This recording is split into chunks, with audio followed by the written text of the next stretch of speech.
C'est l'heure de la revue de la presse et des médias israéliens sur Studio Qualité et sur les radios juives de France avec bien entendu la disparition ce matin à la une de toute la presse israélienne de Nechama Rivlin avec un titre qui résume bien entendu le caractère de Nechama ce matin dans le Maariv, une femme simple, c'est le titre ce matin de Maariv pour parler de la disparition hier de la première dame de l'État d'Israël, Nechama Rivlin, séparation de la première dame de l'État, titre aussi ce matin le Israël Hayom. Nombreux ceux qui rendent un dernier hommage à l'épouse du président de l'État ce matin dans la presse israélienne. Parmi eux, Ruti Magen, elle était une des meilleures amies de Nechama Rivlin. Nechama, mon amie, modeste et noble, tu vas me manquer. C'est ce qu'est écrit ce matin Ruti Magen dans le Israël Hayom. Ruti Magen raconte son enfance avec Nechama. C'était une jeune fille avec un sens de l'humour très développé, raconte-t-elle, et une élève exemplaire quand elle était sérieuse quand il fallait, mais elle savait aussi plaisanter, ajoute l'ami de Nechama Rivlin. Le Haaretz qui publie, lui, une grande photo de Nechama Rivlin en première page. Le quotidien nous rappelle qu'elle avait été hospitalisée au mois d'avril après une détérioration soudaine de son état de santé, presque 3 semaines après avoir subi une greffe du poumon. Le Yediot nous parle aussi de la classe politique et de nombreux citoyens qui ont présenté hier leurs condoléances au président Rivlin.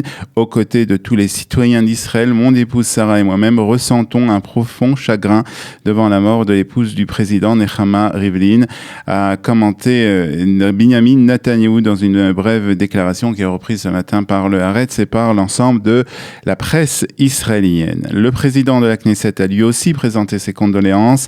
Elle était une personne spéciale. La lumière qui émanait d'elle touchait chaque personne qu'elle croisait. Elle nous manquera terriblement, a-t-il déclaré dans un communiqué. Puis le Haaretz reprend aussi la publication du président lui-même, du président Reuven Rivlin, qui a rendu hommage à son épouse sur son compte Facebook en écrivant simplement Ma Nechama, qui peut être traduit par ma consolation, Nechama, qui veut dire en hébreu consolation. Ce matin, la radio israélienne a annoncé que les citoyens israéliens pourront rendre un dernier hommage à la femme du président. Sa dépouille sera exposée au théâtre de Jérusalem à partir de 14h et à 18h auront lieu les obsèques de Nechama Rivlin dans le carré des Grands de l'État au mont Herzl. La maison du président sera, elle, ouverte au public pour que les Israéliens puissent présenter leurs condoléances au président de l'État et ses enfants.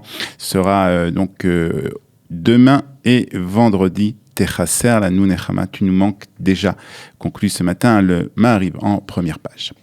Les sujets politiques occupent ce matin aussi une place d'honneur dans la presse israélienne avec le Yediot qui nous apprend que Ayelet Shaked a hier quitté le ministère de la Justice en promettant d'y revenir. Prenez soin, de ce ministère, a-t-elle dit en s'adressant à son successeur qui n'a pas encore été nommé, car j'ai bien l'intention d'y revenir.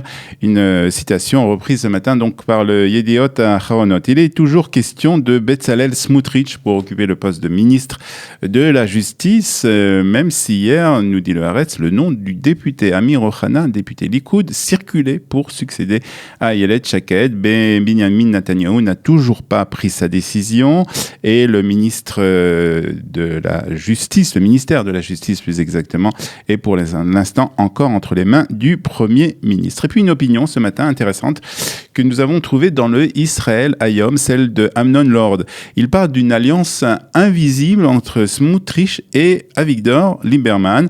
En mettant le sujet de la relation entre la religion et l'État à l'ordre du jour, Avigdor Lieberman et Betzalel Smotrich mettent en danger le Premier ministre Binyamin Netanyahou et torpillent les efforts d'union des partis de droite. C'est ce qu'écrit ce matin Amnon Lord dans les colonnes du Israël Hayom.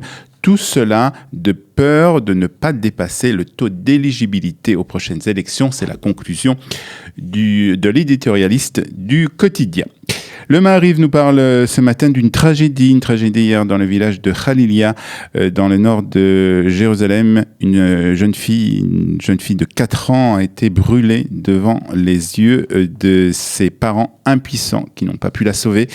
La jeune fille a été enfermée dans une voiture de la famille qui a pris feu. Selon les premiers indices de l'enquête, la jeune fille était en train de jouer avec son frère à l'intérieur de la voiture quand la voiture justement a pris feu. Les secours qui sont arrivés sur place n'ont rien pu faire pour sauver la jeune fille âgée donc de 4 ans. Et nous revenons sur la disparition de Nechama Rivlin pour terminer cette revue de la presse et des médias israéliens avec des photos qui sont publiées ce matin dans le Maariv et qui caractérisent sans doute le mieux la personnalité de la femme du président. On peut voir Nechama Rivlin, plusieurs photos de Nechama Rivlin accompagnées d'un jeunes Israéliens. En entrant à la présidence de l'État, Nechama Rivlin avait décidé de se consacrer à la jeunesse en difficulté et elle ne manquait aucune occasion de les accueillir à la résidence présidentielle à Jérusalem ou d'aller leur rendre visite. Nechama Rivlin qui se déplaçait avec une aide respiratoire entourée d'enfants israéliens. C'est l'image du jour et l'image qui nous restera de la femme du président qui devait, je vous le rappelle, fêter aujourd'hui son 74e anniversaire. Et c'est aussi la fin de cette revue de la presse et des médias israéliens ce matin sur Studio Kalita.